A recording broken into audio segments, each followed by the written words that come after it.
erzak, öyle şeyler, su gibi bize vermenizi istiyorum. Sizden rica ediyorum. Bu dünyada barış olmasını istiyorum. Ve ailelerin evleri kalmaması için barış istiyorum. Abi sizi çağırıyor. Evimiz yandı.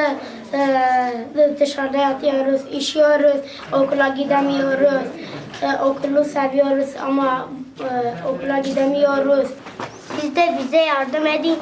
Artık savaş olmaz. خوني ما خرب لو كنتش مرة نما وده أيزوق وفلوني ما جي حيواني همي خورية وكنتش ما نما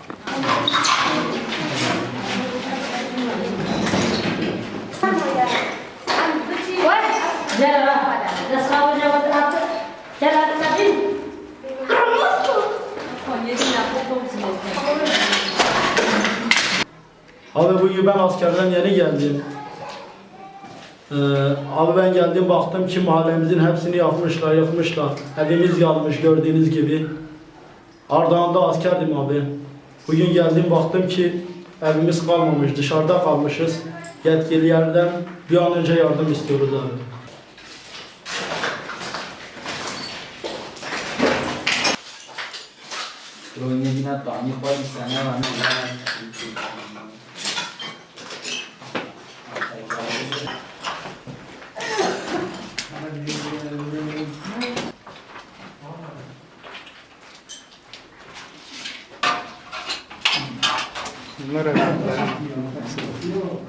گذرم هاتینا سمول خدا هاتینا منه لباس منه منه جلک منه منه دولم منه اشیاء خود من نموه مدوه بارش چه به مدوه خوشی گب که دنیای منه و مقدوری به از گوری مدوه یاردم گبدم